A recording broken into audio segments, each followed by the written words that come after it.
and I think that he's demanding people bow to him.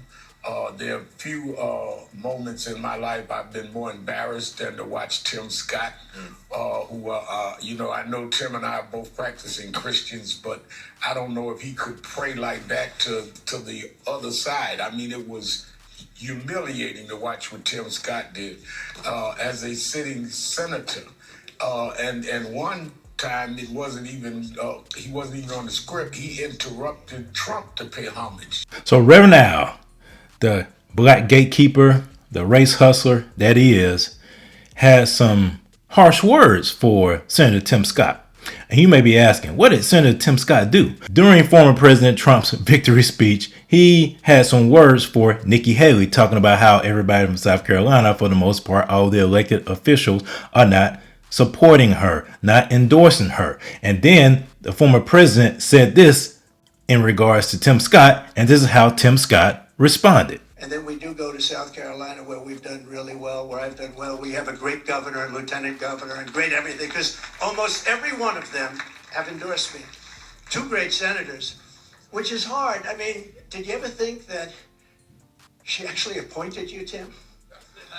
And think of it, appointed, and you're the senator of his state, and she endorsed me. You must really hate her. No, it's a shame. It's a shame. Uh-oh. I just love you. No, that's why he's a great politician. So you see what Tim Scott did, right? He said he didn't hate Nikki Haley. He just loves Trump. Now, that was kind of cringy, I must admit. But Al Sharpton had a totally different take on that. And I think that he's demanding people bow to him. There are few moments in my life I've been more embarrassed than to watch Tim Scott, I know Tim and I are both practicing Christians, but Stop. Reverend Al, I don't know what your definition of Christianity is, but your Christianity and my Christianity and Tim Scott's Christianity are totally different. Your Christianity is not based upon the Word of God. Your Christianity is based upon a cultural Christianity that conforms to the culture. A lot of things you support, Reverend. You are a social gospel, social justice Reverend Al. So don't say that you and Tim Scott practice the same Christianity. As a matter of fact, you don't practice Christianity. Christianity is what you do. You are having a form of godliness, sir, and deny the power thereof. Don't know if he could pray like that to the other side. I mean, it was humiliating to watch what Tim Scott did as a sitting senator.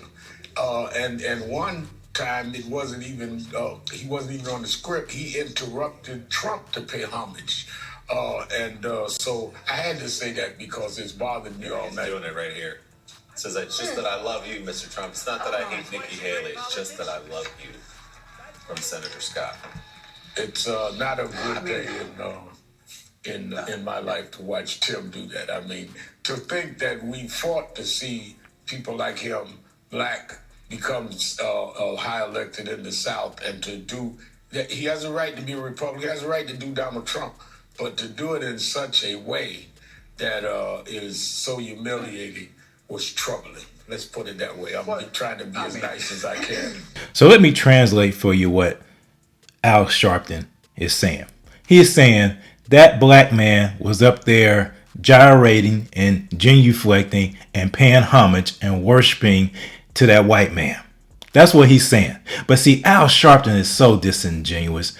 Al Sharpton is a black gatekeeper. Al Sharpton is part of the black bougie elite. He is the one being controlled by his white liberal puppet masters. He is the one that is up there acting like Stepin Fetchit. If you don't know who Stepin Fetchit is, he was this black comedian who played these kind of roles during the 1920s and 1930s. What are you looking for? Where'd you learn to be a barber? In jail. What are you in jail for? The shaving the gentleman too close and... That boy's showing you how to fly. Al Sharpton is up there acting like little Sambo. If you don't know who little Sambo is, take a look.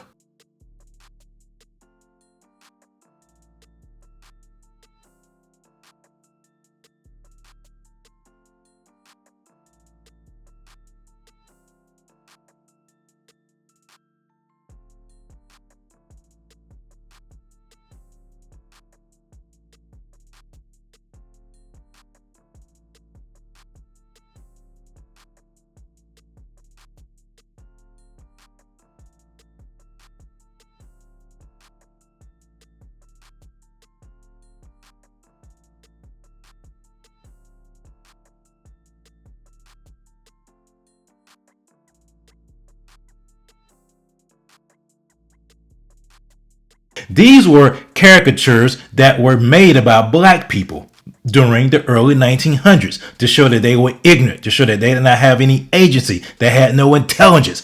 That is what people used to think of black folks.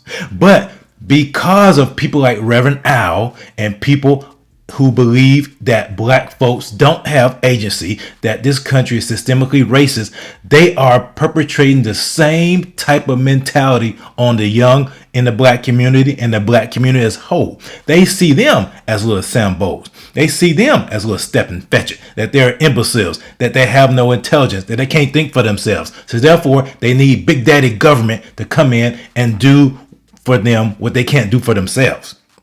But see, this is where Tim Scott and I agree. We don't see black people as being imbeciles. We don't see black people as being without agency. I see black people having the ability to achieve just as much or more as other people when given an equal opportunity. I don't believe in equity, making everybody level. I believe in equal opportunity. But see, Al Sharpton and people like that, part of the black bougie elite, the black gatekeepers, don't see it that way because they like their privilege. They get privilege. They get prestige by telling white folks that black folks are ignorant. They get money. They get incentives by telling white folks that black folks are ignorant. They can't do anything for themselves. Give me the money and I'll speak for black people. Reverend Al, you don't speak for all black people. Yeah, you can disagree with what Tim Scott did. It may be cringy. I probably wouldn't have done that. But to insinuate that that man is bound, that he's a house Negro, bound and knee to this white master slave is insulting. That is insulting. You may think it was humiliating to see Tim Scott doing that. It is insulting what you were insinuating about that senator from South Carolina. Reverend Al, you should be ashamed of yourself. All you're doing in the community is making black people be victims. We're not victims. We are empowered for greatness. I'm glad young people are rising up, stripping off this coat of inferiority that people like Reverend Al has put on the black community for the last 40, 50 years. It's time to stand up and reject the black gatekeepers and the black bougie elite.